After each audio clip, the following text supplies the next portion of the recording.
بسم اللہ الرحمن الرحیم۔ سب سے پہلی بات جو ابتدا میں حضرت نے بہت خوبصورت آواز میں جو تلاوت فرمائی ہے، اس تلاوت کے اندر جو دو مختلف جگہوں سے حضرت نے قرآن کریم پڑھا، ایک سورۃ التوبہ سے اور دوسرا سورہ لإیلاف قریش۔ سورۃ التوبہ مدنی سورت ہے، اس کی تفصیل یا وہ آیات بینات جو حضرت نے سورۃ التوبہ سے آیت نمبر 18 سے لے کر 24 تک تلاوت فرمائی ہے، ان کی تشریح میں نہیں کرتا وقت کی قلت کی وجہ سے۔ جو سورہ قریش ہے سبھی کو یاد ہے اور آپ سبھی نمازوں میں پڑھتے ہیں۔ سورہ قریش مکی سورت ہے اور اس میں اللہ پاک نے دو بڑے اہم کاموں کا حل دیا ہے۔ نمبر 1 معاش کا مسئلہ کیسے حل کیا جائے، اور نمبر 2 امن کا مسئلہ کیسے حل کیا جائے۔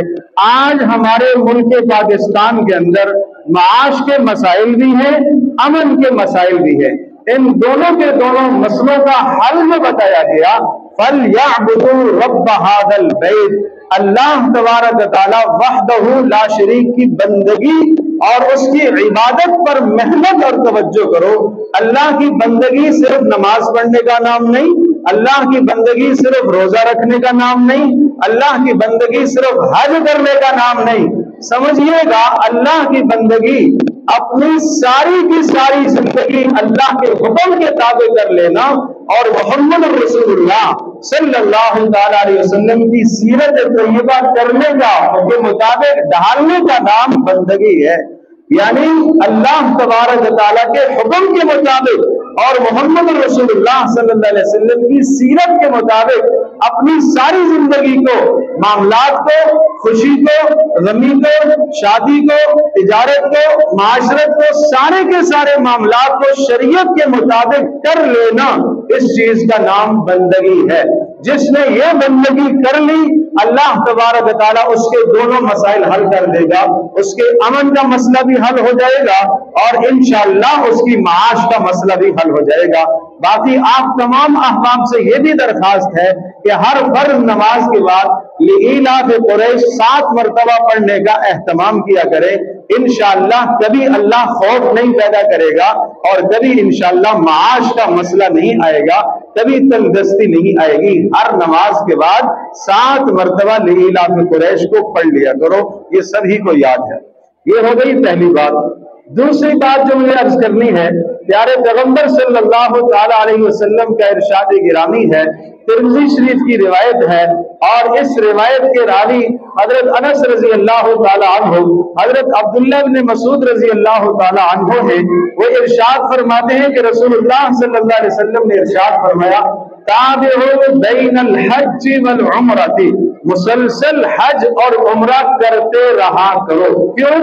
فرمایا فإنہما ينفیان، یہ دونوں کے دونوں حج اور عمرہ دونوں کے دونوں ينفیان الفقر والذنوب، یہ دونوں کے دونوں گناہوں کو دور کر دیتے ہیں، یہ دونوں کے دونوں گناہوں کو دھو دیتے ہیں۔ عمرہ گناہوں کو دھو دیتا ہے، عمرہ فقر کو دور کر دیتا ہے، محتاجی کو دور کرتا ہے، غربت کو دور کرتا ہے، حج غربت کو دور کرتا ہے، حج گناہوں کو دور کر دیتا ہے۔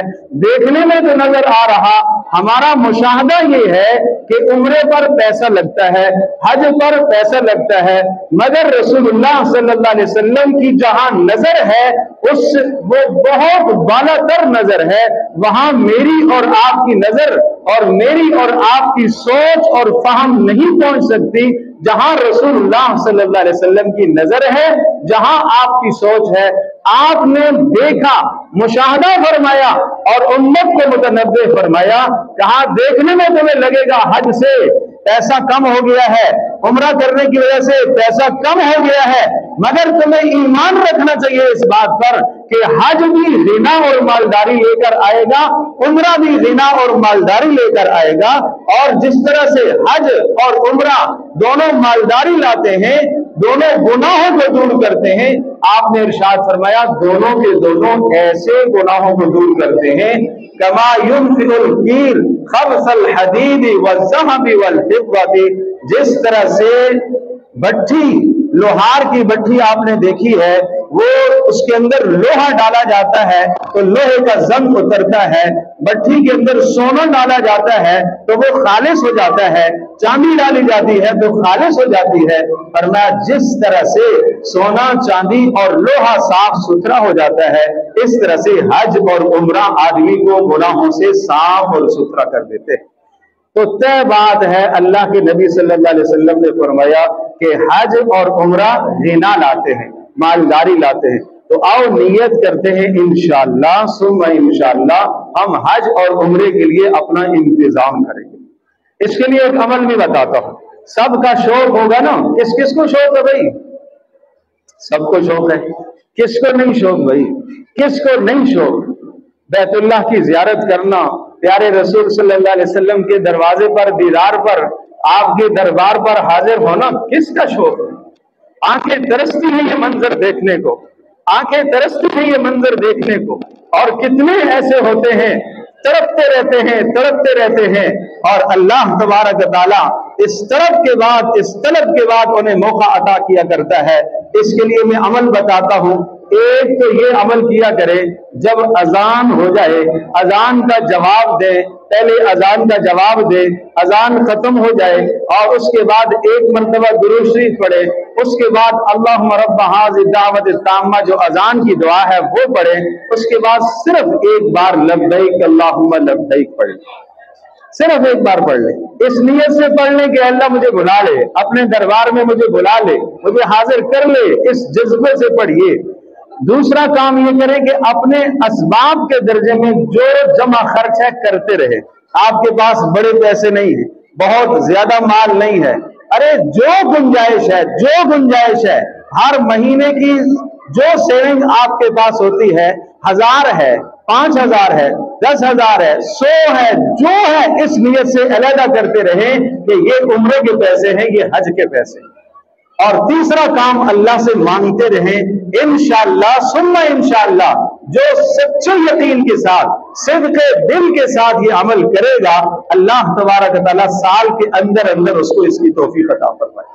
گزشتہ سال میں نے یہ عمل بتلایا، اور اس سال حج سے پہلے ایک صاحب میرے پاس آئے جو ٹیکسی ڈرائیور ہیں، اور انہوں نے کہا مولوی صاحب میری کیا حیثیت تھی کہ میں حج کرتا، پچھلے سال جو آپ نے عمل بتلایا تھا اس عمل کو پابندی سے کرتا رہا، آج اللہ نے میرے لیے بھی اسباب پیدا کر دی اور میں بھی حج پر چاہتا۔ یہ کیا ہے؟ یہ جو سچی طلب اور طلب اللہ کو دکھاتا ہے نا، اللہ اس کے لیے اسباب پیدا کرتے۔ تیسری اور آخری بات، یہ حج اور عمرہ کرنے کے لیے سفر کرنا پڑتا ہے۔ کہاں جانا پڑتا ہے؟ مکہ مکرمہ جانا پڑتا ہے، اور پھر مکہ مکرمہ کے بعد اگرچہ مدینہ منورہ میں حج اور عمرے کا کوئی عمل نہیں ہے، لیکن رسول اللہ صلی اللہ علیہ وسلم کی روضے کی زیارت کے لیے جانا پڑتا ہے۔ مگر ایک اور عمل بتلاؤں، حضرت عبداللہ ابن عباس رضی اللہ تعالی عنہما ارشاد فرماتے ہیں، امام بہقی رحمۃ اللہ علیہ نے اس حدیث کو اپنی سنن میں ذکر فرمایا، ما من ولد ينظر الى والديه نظرة رحمت، جو بھی جوان، ما من ولد بار، مگر ایک بات اور ہے، جو بھی جوان نیک، کیا لفظ ہے؟ جو بھی نیک جوان بیٹا، جو بھی نیک بندہ اپنے ماں باپ کی محبت سے زیارت کرے گا، اللہ مگر اللہ تبارک تعالی رزق لہ حجا مبرورا، اللہ پاک اس کو حج مقبول کا ثواب عطا کرے۔ یہ ثواب تو جوانوں روزانہ تم گھر میں حاصل کر سکتے ہیں۔ جن کے ماں باپ زندہ ہیں روزانہ اپنے ماں باپ کی زیارتیں کر کے جنت کا ثواب حاصل کرو، حج کا ثواب حاصل کرو۔ اچھا اگلی بات سنو، حضرت عمر بن خطاب رضی اللہ تعالی عنہ نے پوچھا اللہ کے رسول اگر روزانہ ماں باپ کی زیارت 2 بار کرے تو کیا 2 کا ثواب ملے گا؟ 3 بار کرے تو 3 کا ثواب ملے گا؟ اگلا جملہ سنیے، قربان جاؤں صحابہ پر، کہا اے اللہ کے رسول اگر 100 بار زیارت کرے تو پھر؟ رسول اللہ صلی اللہ علیہ وسلم نے ارشاد فرمایا اللہ اکبر و اطیب، ہاں اللہ 100 مرتبہ بھی 100 حجوں کا ثواب عطا کرے گا، اللہ اتنا بڑا ہے۔ تو میں نے 3 باتیں آپ سے عرض کی ہیں،